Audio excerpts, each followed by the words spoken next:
Good evening, ladies and gentlemen. There it is. Welcome to the Reseller Show, episode number 32. My name's Andy Lawrence. And my name's Kev Blackburn. And welcome along to the show. Apologies, we're slightly late. I have no idea. Wow, 12 minutes. I apologize. Ladies and gentlemen, everyone that's been patiently waiting to jump on the live chat, my apologies.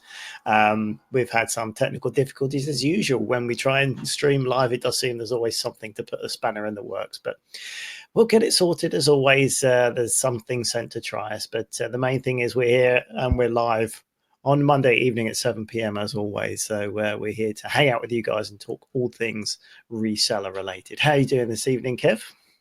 Apart from all the technical difficulties exploding my brain, I'm doing all right. Monday, it's they come around fast, don't they? They do. It's crazy how quickly they come around. When you do something once a week, it really highlights how quickly the weeks come by. But yeah, they do go quick. But yeah. Good news. Yeah. There's, plenty going on as always. Busy. Yeah.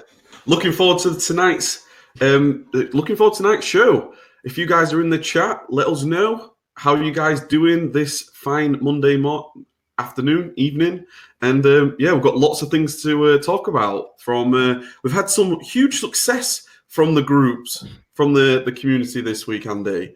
Chris, Amazing news from Chris. Yeah, Chris has done really well. Something that he did mention a little while ago, actually, and it looks like he's just now signed off on that. And yeah, he's let me bring that piece of information up so I can just double check it in my view here. But yeah, he's been. I guess we talk about bottlenecks quite a bit, and where your next bottleneck is to be able to move on and progress your business. And Chris has been, he's been. There we go. I'm juggling windows. Chris has been, a pretty proficient seller for a number of years. He came on the FBA Academy. FBA Academy, one of the original online arbitrage courses, and since then he's gone from strength to strength. And obviously he's examined his bottlenecks and found that he needs to push forward with the capital investment in his business, and he's taken on actually 2 investment shareholders in his business in the form of his brother and his mother, I think. And mum and brother are joining him and his wife as shareholders, which is awesome because it means another nice cash injection into his business, which means they can push on and actually get more stock and make more profit, and also another few pairs of hands. And being able to put your heads together is a great thing, to be able to have people there helping you along the way. So really good news, and we're both really excited for you, Chris, and thanks for sharing it. I know you're going to go from strength to strength this year, and I'm looking forward as always to sharing in your success. So yeah, good on you. Thumbs up from me. Yeah, congratulations, Chris. Amazing job. Fantastic. Chris he's been on the show. He's been a co-host. He's one of the regular viewers. He does a fantastic job for the community. He's got his own community, and we couldn't be happier. So happy days. Yeah, it's great. It's great to see. Now, I think we also have some news as well. Let me just paste this link in here for John, because I don't think he's joined us yet. There we go, John. Yeah, so this is quite interesting. I was reading this before we started the show, and it's quite an interesting piece from the LA Times. I mean, it's quite a sensational headline, as always, with newspaper headlines. But it was saying Amazon expanding online marketplace as it purges wholesale suppliers. So this, I'll put the link in the show notes so you can take a look at this here. But it's reported that 2 months ago, Amazon halted orders from thousands of suppliers with no explanation. Panic ensued until the orders quietly resumed weeks later, with Amazon suggested the pause was part of a campaign to weed out counterfeit products, yada, yada, yada.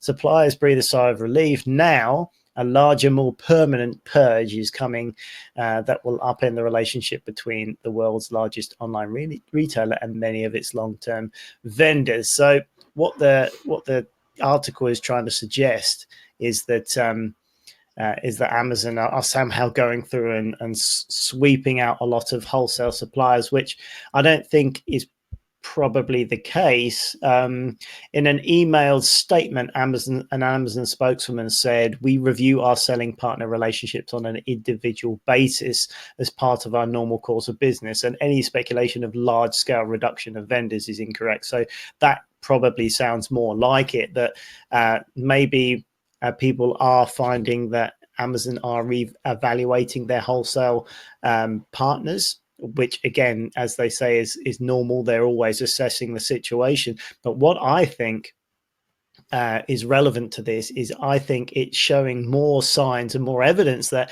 Amazon is moving away from selling directly and handing more of that over to third-party sellers. We already know we're up to about 50-50 right now. In fact, we've just crept over. Third-party sellers have more than Amazon. I think it's just gone over.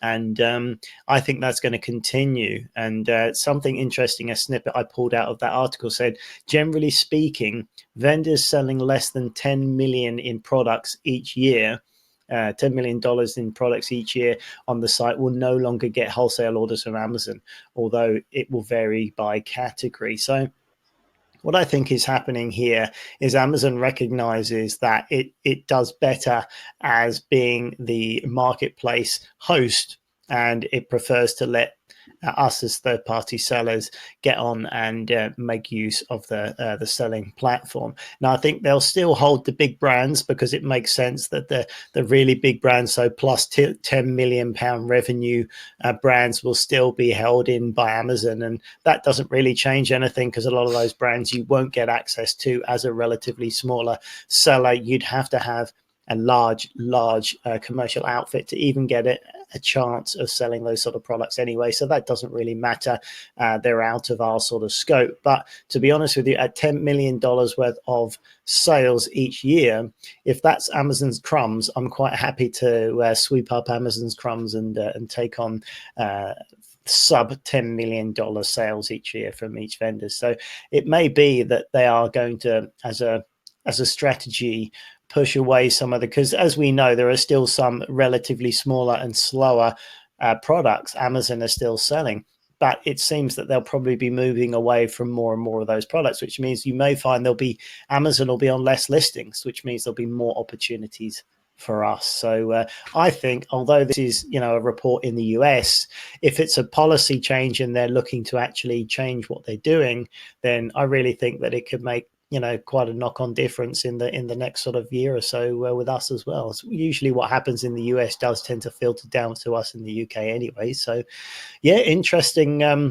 report. I enjoyed reading that. So it could be it's still another sign that things are going in our direction necessarily. So you could always listen to the doom and gloom purveyors, or you can you can take that as a positive sign. I think Amazon are moving out of the lesser products, and that would just leave opportunities for us. So good news, Kev. Yeah, I think you dissected that news report very well, Andy. Very well indeed. I think I totally agree with what you're saying. I think Amazon are moving more towards us as third-party sellers. And I think it shows this as well. One thing that I definitely wanted to highlight, it shows this with all the Seller Central updates that they're doing over the last several months.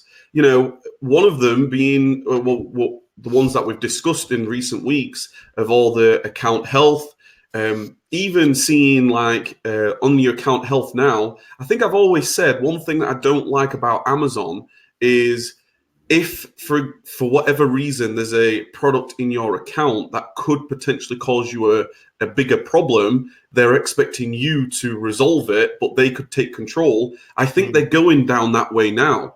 Like if you go into your account health now, you've got like various different things that they're measuring you on in your account health. One of them being like suspected IP infringement. And they're removing listings that they suspect could cause you a problem. And that all comes down to really them improving their systems on how they are managing third-party sellers. And the more tools that they give third-party sellers, the more that they can obviously manage us, but the more we can manage our business as well. So that alongside, in terms of the vendor news, I think it goes hand in hand. They're definitely moving in our direction for sure. Yeah. I think it's positive news.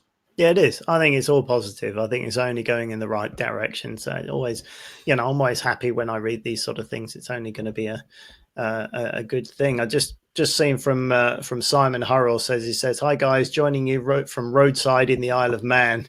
Might need to catch up with the recording to fully gain your wisdom this week." That is awesome. I'm very jealous, Simon. Have a great evening's racing this evening. That's going to be very cool. But I'm impressed that you managed to sign on and get the live the live stream while you're in the Isle of Man. That's very cool. I'm sure I'll have a great evening. Great weather for it as well. Yeah, and as always, guys, we really do appreciate hanging out with you guys every Monday evening, around about 7 p.m. Just a shout out as always to the regulars, Chris, Sean, there's Kevin, there's Sam. Good to see you, Sam. Simon Hessig, amazing. Good to see you. Maureen, good to see you. FBA UK, Danny. We're getting so many more people watching every week. It's fantastic. And then obviously there's Simon from the Isle of Man. We are going worldwide. That's cool. I'm going to get there one day, Simon. I'd love to go to the Isle of Man and watch the racing. That would be very cool. And just a few latecomers as well. Luke's in and Neil Wall's in as well. Good to see you both. He said, good take on the news article. Completely agree. Thank you, Luke. Sorry, very good of you. And what I will say, now Luke's in the chat, everybody, if you're not following Luke on Instagram, please do, because just incredible stories. It's great to see in the world of Luke. He's definitely, I just love this community. There's so many different people that are on their own journeys, their own path, but we all have our own different insights and we're all doing it slightly different. And there's no one path for all of us. And it's just amazing. So make sure that you, Luke, if you put your Instagram name, the butt picker, is it, in the comments, please do. And then everybody can follow you there as well. Yeah, it's always good. He's got a great business as our Luke, and I know he had some issue with his Instagram account getting hacked or something like that. So he's had to kind of start a new one. So it's well worth checking him out. It's got a lot of really good content. He's a good guy as well. So definitely worth giving him a shout on. That helps. Insta-bizzle. Yeah. We're all good guys here. I mean, the thing is, the thing I love about the reseller community, especially in the UK, because we're quite small compared to our US brothers and sisters. So we are rising. We are rising up, and we are getting stronger and stronger in numbers. There's more and more of us every week and every month, and it's just fantastic to be a part of it. Absolutely. I just want to give a shout out to Sean as well. He's always in the chat, but he said on the Reseller Show Facebook group, he said, "I've pulled up in my car next to the motorway just to watch the show live tonight." That's awesome. So he's actually driving. So he stopped driving to say can tune into the show. That's dedication for you, Sean. We appreciate you taking the time out, and he's stocked full of purchases. I think the car's packed with his retail arbitrage purchases. So good to see you, Sean. Thanks for taking the time. Amazing. Living the dream. Yeah. So did you guys in the chat have any questions? Did we have any questions lined up for this evening, Andy? We do have a few. We do have. Let me see if I can find them here. Let's have a look. So I think we had a couple. Yeah. This is a good one. And it's great for us to have just a quick shout out to our Reseller Show assistant, Des. She's doing a great job. She's collecting everybody's questions. So if at any time throughout the week you guys have got any questions, don't hesitate to use the Facebook groups, and we will capture that and then we'll talk about it, because there was one from Vlad this week talking about, well, I'll read out his question. It says, "Hey guys, I heard that if I'm selling groceries on Amazon UK, I have to be registered as a food business on the food.gov.uk website. Do we have..."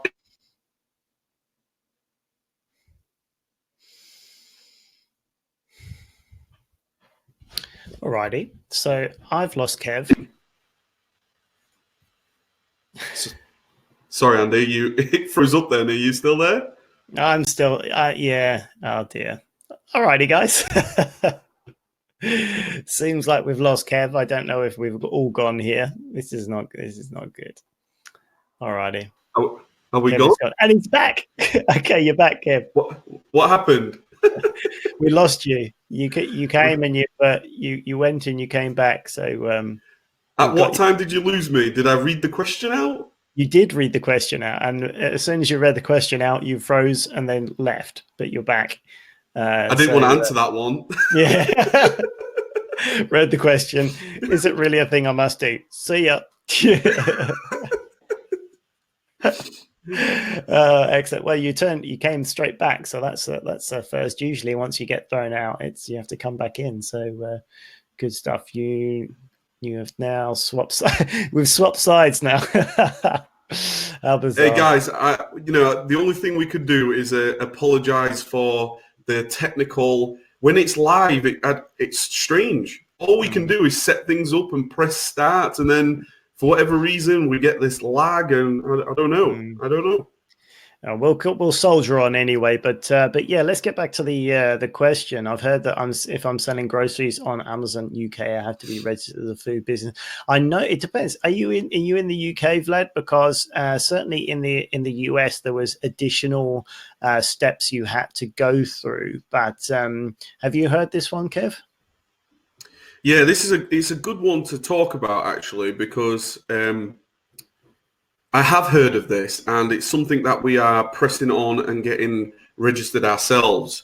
Now, right. There's obviously there's a lot to talk about when it comes to food business, right? The big focus from the government side of things is if you are actually for catering services, when they're actually preparing food and they're working with like fresh meat and butchers and things like that. You've got to have legislation in place to obviously protect the people, the population, from all sorts of food problems that we could have. Mm-hmm. And I just wanted to mention a guy called Attila, and because Attila's he got himself registered and he's gone through the process, and he shared lots of information about it in the Facebook group. So I don't have it to hand right now, but find it in one of the Facebook groups, and he's started to share a lot of the information about the requirements. And basically, what this is saying, that if you are selling any type of food, you should be registered as a business that you're selling food. Mm-hmm. And obviously, when it comes to, let's say you're a butcher, they're going to come out, they're going to inspect you, they're going to do lots of really intense checks to assess your company to make sure that it's healthy.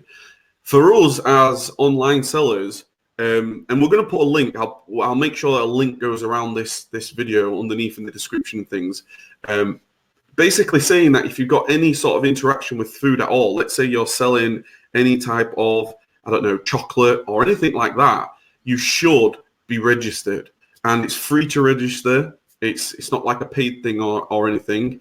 But you've got to be on some type of register for a food business. So we're currently going through this right now. We haven't put our application or anything in yet, but we are looking to do that this next couple of weeks. So I'll be able to tell you a lot more on exactly what happens in the process. But Attila is registered, and he's got the certificate. And I think from our side of things, from a business side of things, I think every certificate and any type of certification that you can get is a good thing. Absolutely, yeah. Yeah, I mean, it's one more hurdle to jump through. But what happens with these sort of things, a lot of people will go, oh no, I don't really want to do that. I'm just going to finish up selling on groceries and I'll move over and do something else because that looks like too much like hard work. Which, whenever you've got situations like that, always is a good thing, because it means it will cut down your competition with how many people are willing to do that. So if there's more things to do, more hoops to jump through, it only means the people that are willing to go that little bit further are the ones that will make the money. So yeah, I always look at it as a positive thing. Yeah, and there's a couple of things that I must add. Like, I don't believe that Amazon have come out specifically and said, you're selling this ASIN, so you should now register or prove that you've got a certificate. I don't think that's the case at all.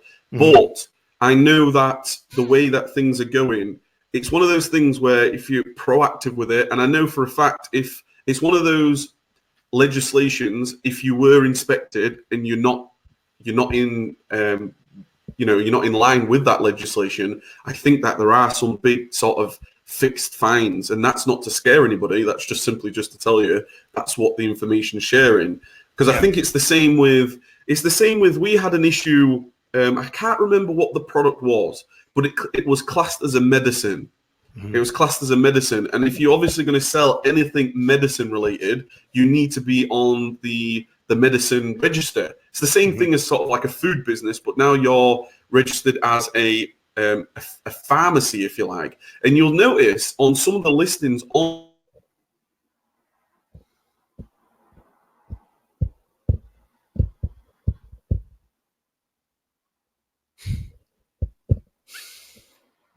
Are you going to come back, Kev? Come back, Kev. Ah. All right, who's lost Kev? Hands up, who's lost Kev? Yep, we've lost Kev. All righty, guys. Bye-bye. Oh, is he coming back? He's come back. You just did exactly the same thing as you did last time. Now, Sam, have we swapped side again?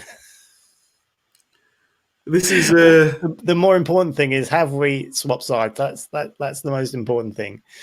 It's a magic trick. It's the magic trick. Where's Kev going to come? Is he going to come back in the left or the right? No, you're in the same side, apparently. Excellent. God knows. Anyway, you're back in the room. We're back in the room. But for you guys that are watching live, for us that are doing this, it's such a bizarre thing, because all I'm doing and all Andy's doing is we're just looking at a camera, and that's it. So we're like, oh no, are we gone? Yeah. It is. It's a bit awkward, but I can't remember what you were saying now. Did you hear me talk about the medicine? Yes. Yeah, you've gone past the medicine point. Yeah. Yeah. So it's the same thing. Like, if you are found selling medicine and you are not licensed to sell medicine, it's one thing that I highly recommend not to do, because like you need to have the certification and you need to be qualified and things to do that. But it's gonna be risky, and I think it's the same thing. I think that's what this government site is looking at, and I think Vlad actually put a Facebook post out, so it's out on Facebook as well. Yeah, okay, that's interesting. Yeah, no, I think that'll be interesting to see how that develops. But definitely, all I was going to say on that point to round it off is being pre-warned and pre-educated about these things is far better than trying to ignore it and then suddenly Amazon cracks down and says, right, you're not going to be, you can't sell in this category unless you're registered, and then you have to frantically try and catch up. So definitely, I think is the way to go by the sounds of it. I mean, I don't sell any food personally, so it's not something that that will affect my business, but it definitely is, if you plan to, or you do, or you have, for the sake of spending a little bit of time looking into it and pre-arming yourself, I mean, certainly not going to do any harm. And you're not. I'd be surprised if you're going to be inspected by any health agency, but by the council or anything, because you're not preparing food, you're not repackaging food in any way like that. You're not actually handing the raw materials or storing raw materials. So I imagine it's just a way of them knowing who you are, where you are, and what part of the process you're involved in. And once you explain to them that you're in the part of the process that you're dealing with fully packaged and isolated products, and you're simply moving them from one place to another, I think there will be no problem whatsoever. You just have to say, this is what I'm doing, etc., etc. So I wouldn't expect there to be that much trouble, but it will be handy, Kev, as you go through that process, just to make some notes, and I'll be very interested to hear how you get on with that. But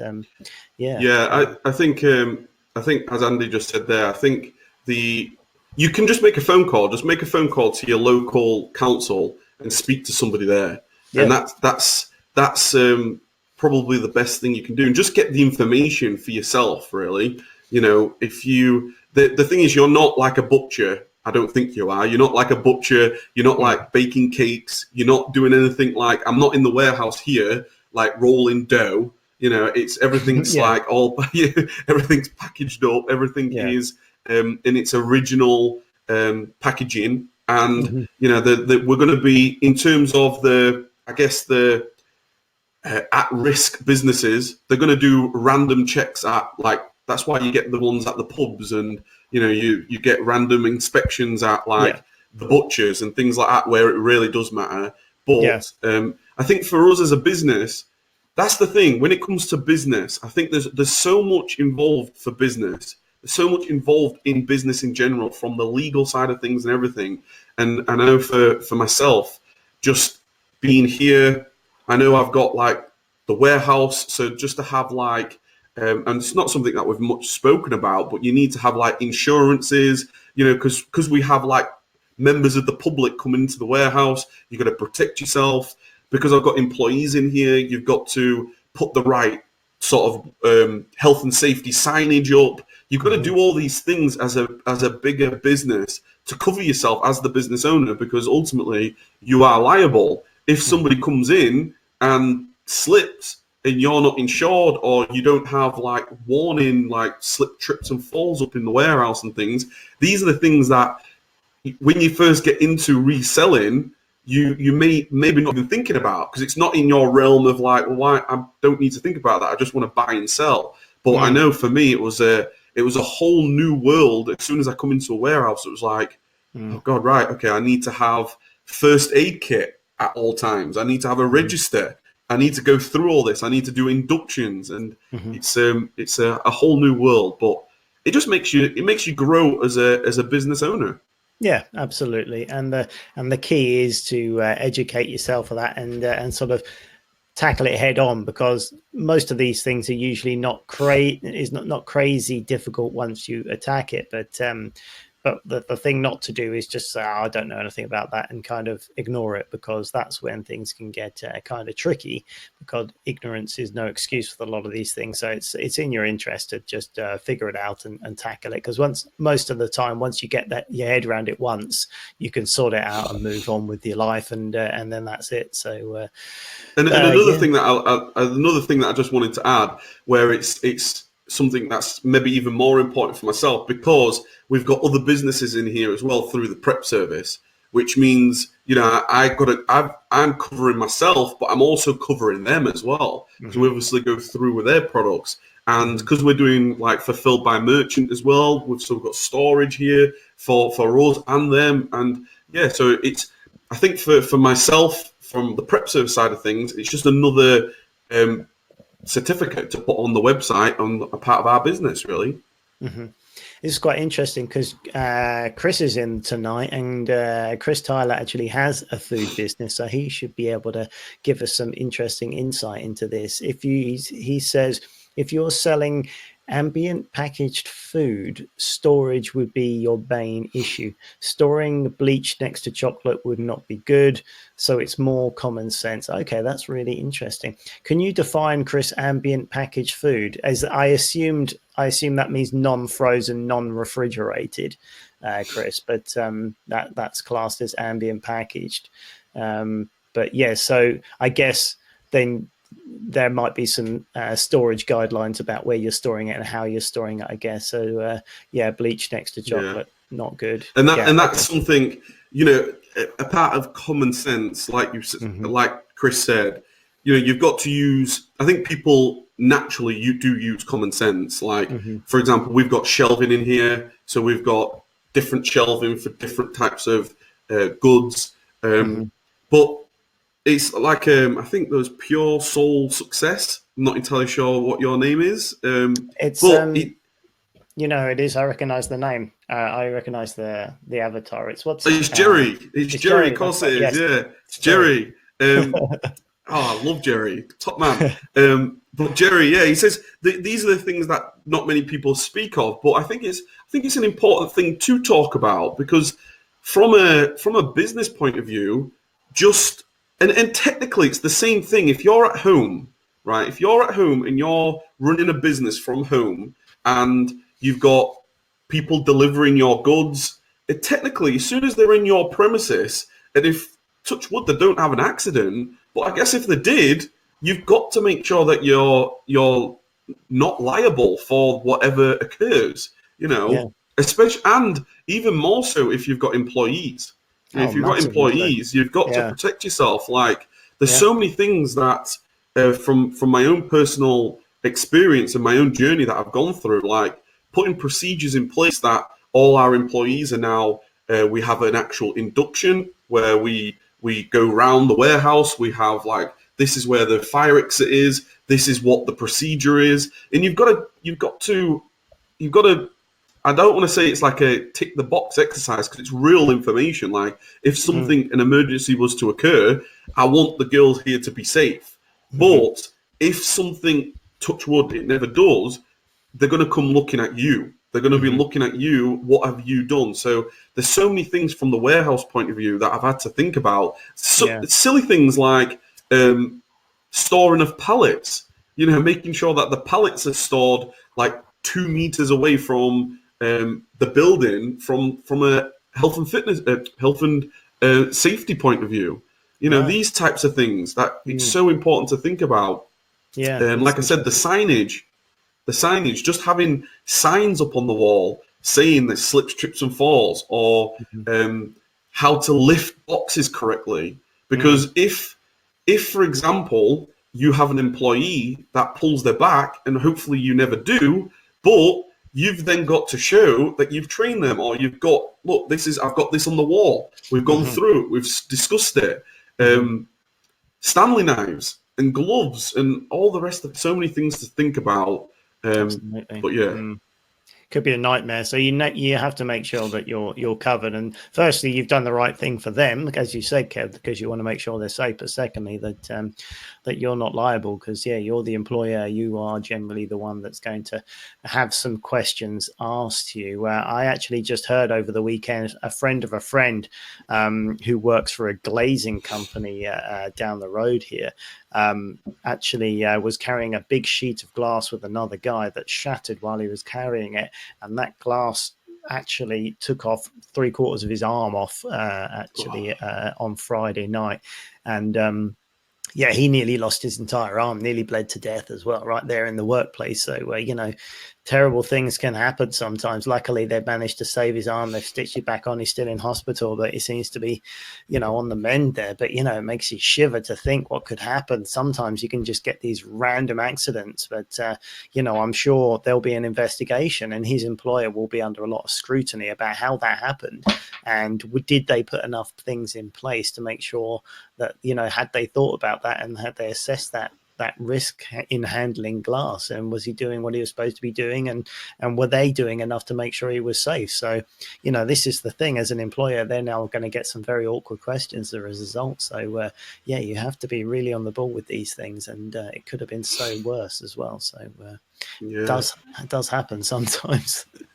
And at the end of the day, this is a business. That I think that's what we try to stress. We're building a business. Like, I know that some people may want to do this part time, which is fine.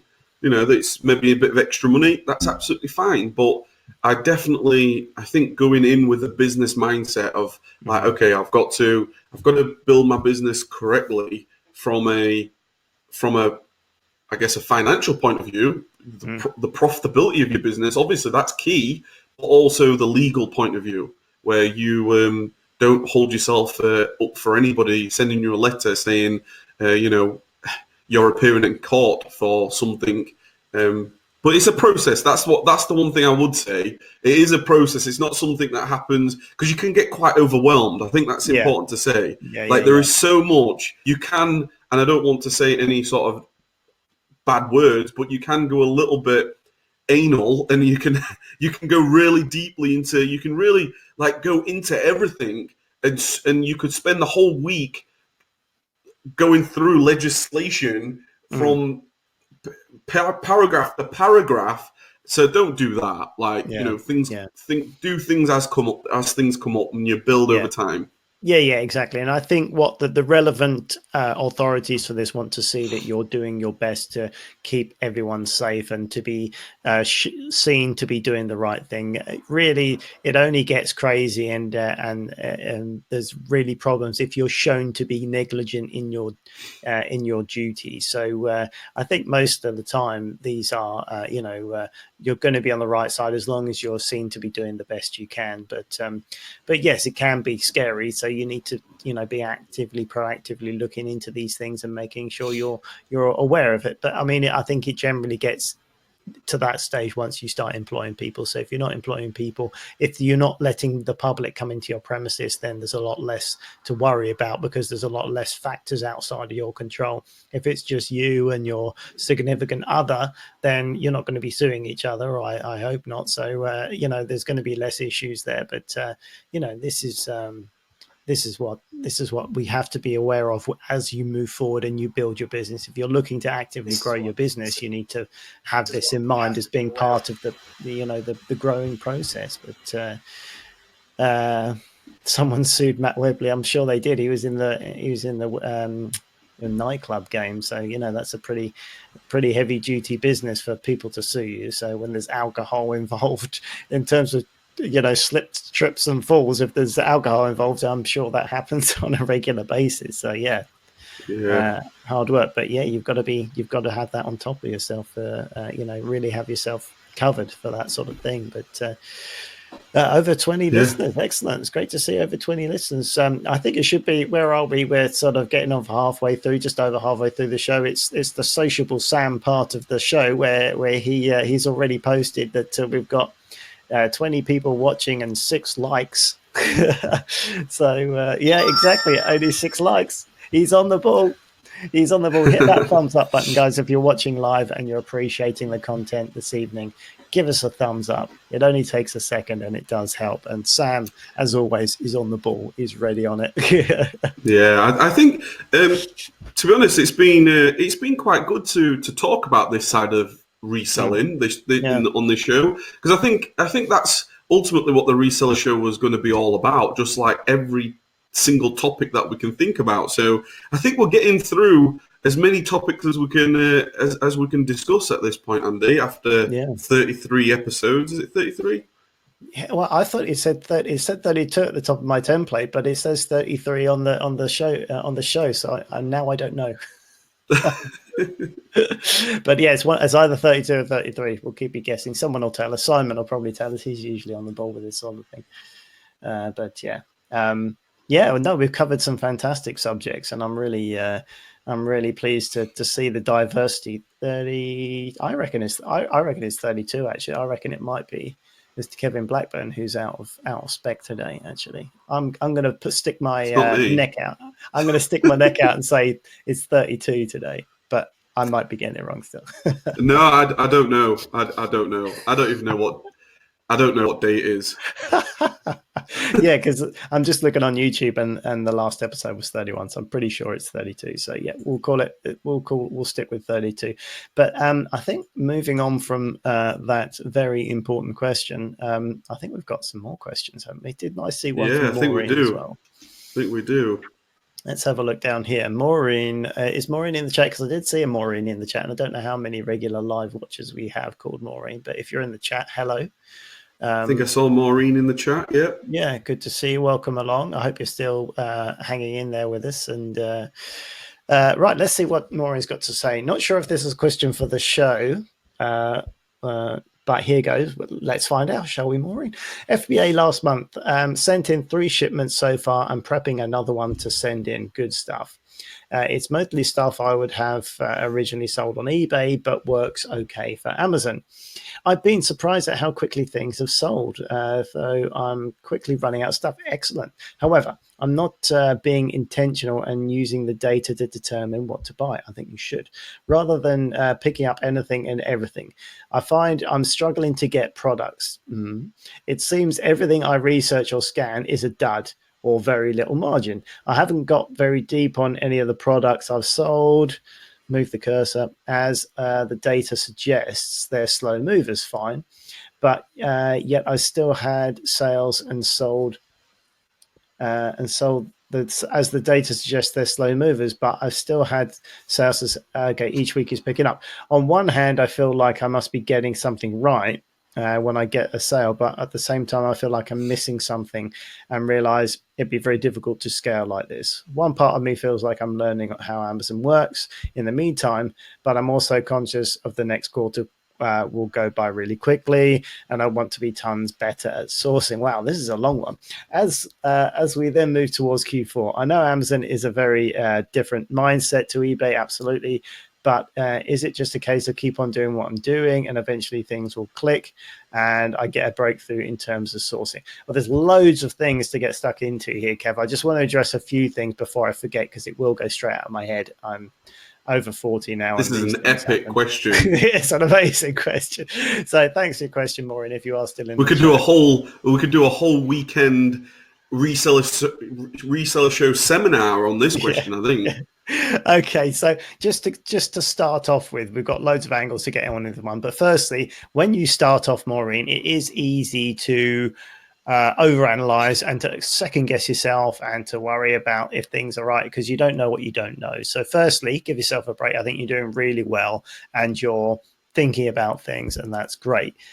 Secondly, making use of the data is everything in this game. So you really need to hang your coat on the data, if that means anything at all. I think I might just made that up. But what I mean, what I'm trying to say is really understand the data and get deep into it and sort of analyze as you buy things. You will see things. Okay, this is a slow mover. Okay, here's the thing. God, so many things to say. The bestseller rank, Maureen, is an indication of what has happened in the past. It is not a crystal ball. It's not going to tell you what's going to happen in the future, but you can use this data to sum up what is likely to happen in the future. So something that the data might say has not sold very often in the past, so you might say it's a slow mover, doesn't mean it's not going to sell tomorrow. It probably means it's not going to sell 10 tomorrow.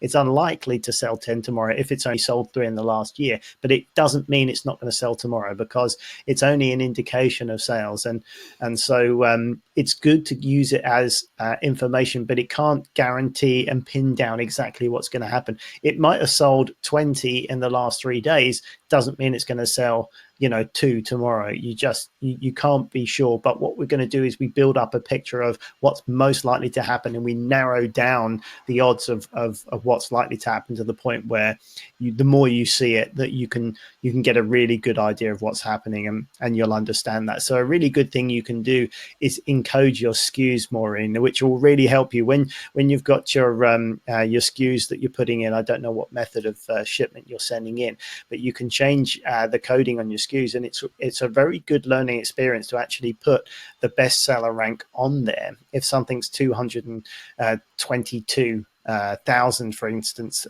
if you put 222K as one of the metrics you're tracking, as you go through this and you start looking at different things, as you see the sales come through on your Amazon Seller Central, it will come up and it will show you what the bestseller rank was then when you put it in, and how quickly that has now sold since when you got it. And this will really be a useful tool to try and see that 222K, it means roughly that has sold in 2 weeks, maybe, for example, in the first 2 weeks that's sold at that rate, and maybe something at 700,000 might take 3 months, but depending on what category, that will change a lot. But encoding your SKUs with that information will help you look back and be able to recalibrate your brain and understand that bestseller rank and what that means in real life.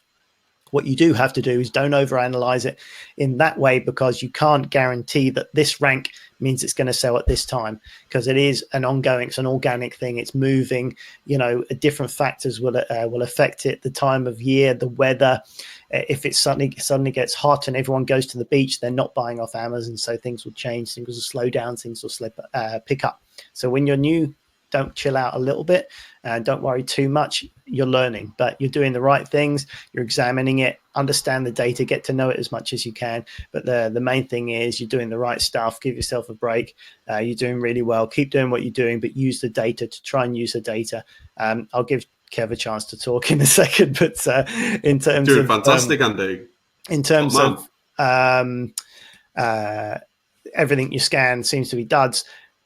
I said this the other day to my wholesale domination students here. The data is the data. It doesn't care really. It's an animate object. So the data is just simply telling you what it is. If you happen to only scan a load of stuff that isn't appropriate on that shelf, then that's what it is. So it just means you have to scan some more stuff. If you're doing retail arbitrage, you have to scan. And you maybe find something. But if you get halfway through a shelf and say, oh, I haven't found anything here, and then you stop, you may have then just missed another 3. So the data is the data. If you're going out and finding stuff, it's quite long-winded. If you're doing it online arbitrage, if you're at home doing it online, then you can use tools to speed up that process. But don't be put off just by scanning things. The data is only telling you whether it's appropriate or not. But do more of it, get used to it, and don't be afraid to make a mistake, because if you're buying and you see, okay, that hasn't sold as quick, if you're only buying 1 or 2, you can afford to maybe invest in your education a little bit if it doesn't always work out, but you're learning. So keep doing it. It sounds like you're doing the right stuff to me, but do more of what you can and understand the data. I would say really get into it as much as you can. Over to you, Kev. Outstanding. Let's give him a virtual round of applause. Woo! Yeah, that was a really, really good answer, and I think you hit on some really, really valuable points. I think first and foremost, it all comes down to the first thing, that is the first stumbling block for many people is actually getting going in the first place, like actually taking action. And the fact that all us watching here have taken action already puts us in the top 5%, because you think how many people are out there that started this and within a day or 2 thought, this ain't for me. I'm done. Like, move on. So round of applause for all of us, really. But Maureen, in this case, congratulations for you to get started. I know at the beginning of everyone's journey, it can all be very, am I doing things right? Am I doing things wrong? I think Andy touched on a really, really important point, that this is a data-driven business. It's so important to use the data that Amazon provide for us on the history, and there's tools like the keepers that will share with us the history of that product, so we can gauge and limit the risk of what's the likelihood of that selling in the future. If we can see it sold consistently over the last 1 month, 3 months at a consistent price, the chances are it's going to continue to do that. Obviously, there's no guarantees, but it's going to most likely continue to do that. I think at the beginning, one of the most frustrating things at the beginning for all of us is, I remember very well, and funny enough, it's June now, so I got my first sale roughly about the 11th of June. So it's nearly been 4 years since my first ever sale. And I remember what you said then, Andy, about scan, and then when you find that one, like that gem, and you're like, oh, I think I've got a winner. I think I've got it. And then you'll get that experience where it's not a winner. No, it's not a winner. And then you go again, and you're like, I've got a winner. I'm going for it. I'm going for it. It's just such an adrenaline. It's just such an amazing time. And one thing that I did right at the beginning, just I guess to share with you guys, is I was in I always recommend being in competition with yourself, but I'd set myself like targets every day. I'd be like, right, today I'm just going to try sourcing £100, and I would not leave that computer until I found £100 worth of products to buy. And then the next day it was like, right, £101. Can I beat myself yesterday? And that's all I did for like 2 months, because I was sourcing myself manually. From website to website myself. From the June, I got my first assistant roughly around about the August. So that's what I would say as well. Just keep going at it. The more, like Andy said, the more you scan, the more you search, the more you'll end up finding. The more you'll just get an eye for things. It's strange how us as human beings, you'd be like, I know that brand. That brand's always a winner. That one. Yeah. I'm going to scan for that, and all of a sudden you're walking into a store and you just ignore some products because you just know you've scanned them a million times. It's never a winner, but you just it's weird how you just become a reseller. Like it's like a part of your brain just unlocks, and it's like now you can just spot things. So you'll just pick it up as you go along. Then when it comes to obviously sourcing, you've started in a really great time, because we're going into Q3. Then it's going to be Q4, which is going to be an amazing time for us all, I'm sure. I think for us, one of the things that's definitely helped for me was strategically continue to build on our sourcing systems. So right at the beginning, everybody starts at ground zero yourself in some way, whether that is retail arbitrage, whether it is wholesale, and you're looking at Excel sheets and you're just going through them by yourself. Then you've got to start to add as many sourcing systems as possible. And that's what I did through virtual assistants, through my sourcing pool, resource pooling. There's lots of things we could talk about there. But like Andy said, use good tip there with the SKU and knowing what the sales rank was at the time of purchasing. That's a really good tip, because it's going to allow you to see and grow your evolve as a reseller, to know what happened when you purchased it in the first place. I think that's really, really key. It's really key to, that's key when it comes to replenishing. That's key when it comes to inventory health. Like, why didn't this sell? So you can look back and you can see what happened when you purchased. Replenishing is obviously really, really important. And there's a lot to, I think there's lots to talk about. There's no real specific thing that you asked, apart from keep doing what you're doing. Keep doing it. Like this breakthrough that you're maybe looking for, I wouldn't say there's ever going to be a golden gate. You're just going to get across. You're not going to. There's never going to be a time where all of a sudden you've now got 100 winners. Like everything you look at is winners and winners and winners. Because that's never going to happen. There's never going to be that moment in time. But it's just about getting quicker, getting more efficient. Like when you're first starting, you're analyzing absolutely everything, and you're like, what's this mean and what's that mean? And now there's tools like a BuyBot Pro, for example. Click a button and it's there. You can analyze it there and then within 5 seconds. There's Keeper, obviously, such a valuable tool that you can use. Just keep doing what you're doing, Maureen. I think the key thing here for everyone is we got started. We started taking massive action, and that is the key. Yeah. If you're going to take action, it may as well be massive, because it's the best type of action out of all the different actions. Personally, through trial and error, I found that the massive one is the best action. So it's always massive. People prefer the massive. But yeah, you're doing it all right, Maureen. It's exactly what you said. Is it just a case of keep doing what you're doing, because I think you are doing it right. I think, but as a new seller, you can query things. You don't know if you're doing it right or not, but I think you are. Experience will get there, but doing more of the same, doing it more. Pay attention to your sales. If you're making sales, you're finding winners. Don't be put off with the things that you're not finding. You're not doing it wrong. You're just finding ones that aren't appropriate. But the fact that you know they're inappropriate is good. And the slow sellers aren't necessarily bad. As long as you know they're slow sellers, you can make a decision whether you're going to hold out for that sale and whether the return is worth it, or whether you're going to say, I'm going to leave it because it's going to take too long for too little money. But the data is the data. You've just got to decide whether that is good enough for you or whether you're going to leave it on the shelf. But yeah, it sounds like you're doing really well, and yeah, just keep cracking on, and yeah, keep us posted of how you're getting on with your progress. And as and when other questions come up, you know where we are to help you out and answer your questions. But that was a good question. Got me going. Yeah, absolutely. It's a thought-provoking question for sure. Yeah. I also think that a lot of this business model comes down to there's so many tasks to be done.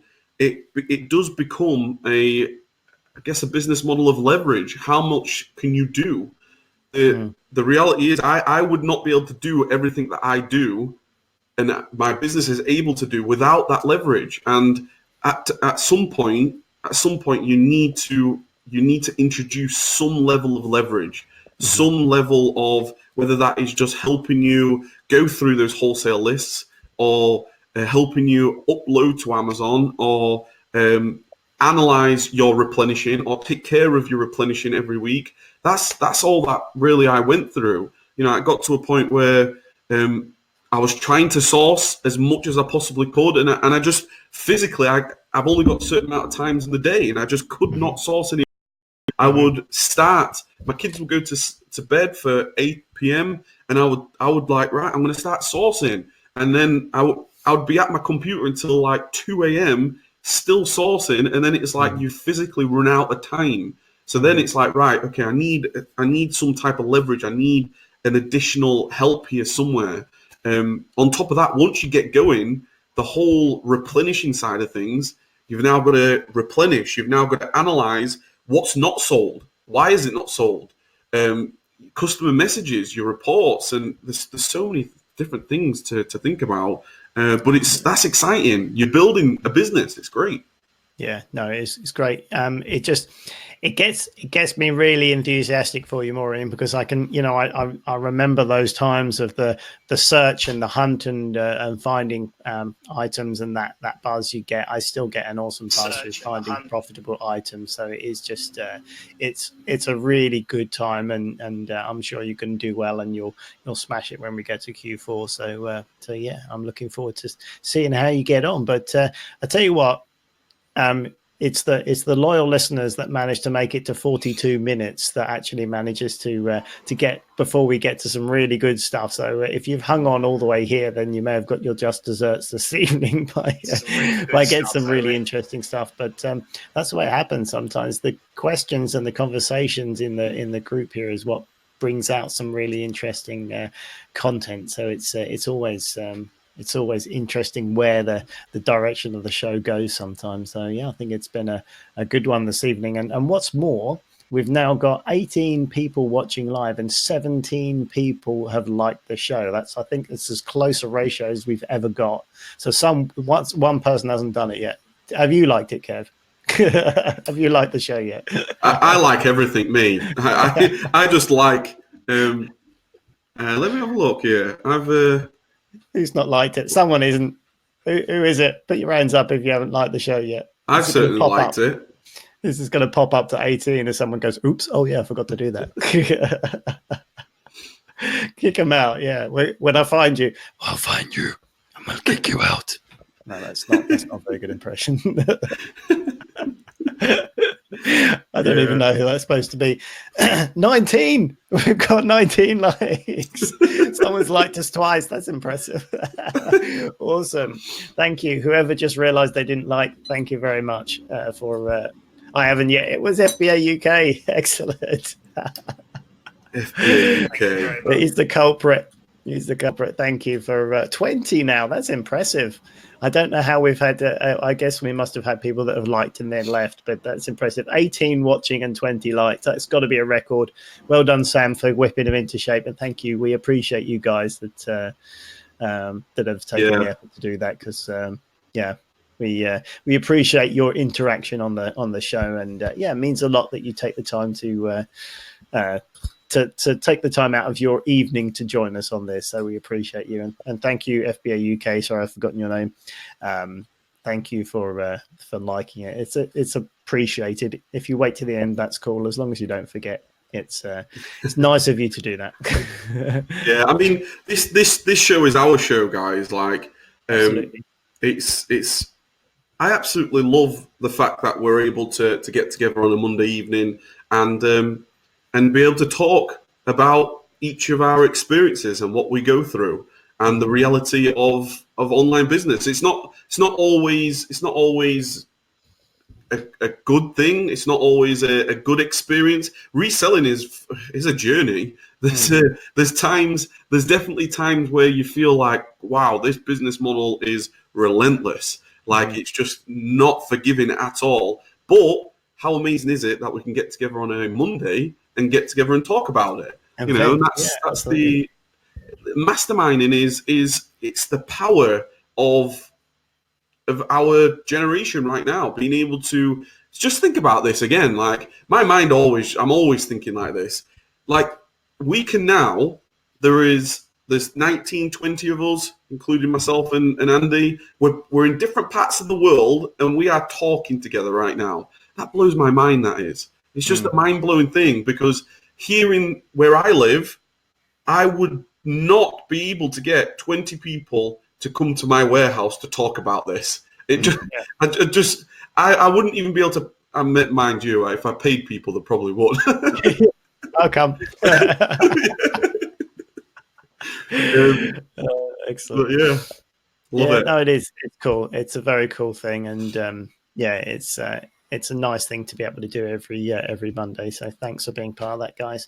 We appreciate you, and you guys listening on the podcast as well. I know that you're not always here to join us live, but we appreciate that you tune in and listen to it, whatever you're doing at the gym, walking the dog, or doing a bit of gardening, or even if you're prepping stuff, which I like the idea of people prepping while they listen to this. It's a cool thing to be able to do. So thanks for your feedback and for your likes as well. So all appreciated. And we'll look forward to the next one. We're at 1 hour, 1 minute and 14 seconds. So unless you've got anything additional, Kev, I think we should probably wrap it up here. No, as always, thanks very much for joining us, guys. There's so many of us now. It would take another 10 minutes to give you all a shout out, but you know who you are. Really, really appreciate it every week. We're getting the same people contributing, and that's what makes this show what it is, a very special show. And I'm really looking forward to seeing what happens the second half of the year for us all. Yeah, absolutely. And still sharing in all your guys' successes are always great as well. It's great to see Sean going from strength to strength, and Chris pushing on with his business and getting new capital into his business. It's great to see. And I'm sure Maureen will have some stories for us as well as she goes into Q4. So onwards and upward, guys. Keep pushing on, keep taking massive action, and we'll see you same bat time, same bat channel next week. See you later, guys. See you later, guys.